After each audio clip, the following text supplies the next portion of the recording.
तुम्हाला मोठा भाऊ आहे किंवा तुमची कोणी छोटी बहीण आहे तर हे ऐका. एका छोट्या बहिणीनं आपल्या मोठ्या भावासाठी मनापासून लिहिलं होतं.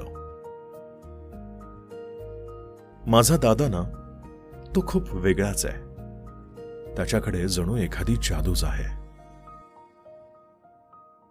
कधी तो माझ्यासाठी आईसारखा होतो, कधी ताईसारखा, कधी बाबा होतो, कधी मैत्रीण सुद्धा.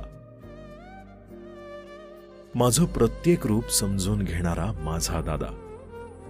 मोठा असूनही कधी माझ्या रागाचा ओरडा गप्प बसून ऐकणारा.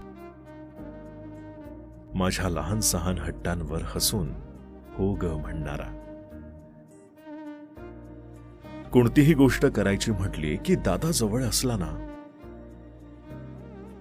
माझ्या मनाला एकदम धीर येतो. माझ्या दृष्टीनं जगातलं सगळ्यात सुंदर नातं म्हणजे भाऊ बहिणीचं. आणि त्याचं एकमेव कारण म्हणजे माझा दादा. तो मला अगदी फुलासारखं जपतो, माझ्या न बोललेल्या भावना समजतो. आणि म्हणूनच मला माझा दादा फार आवडतो, अगदी जीवापाड.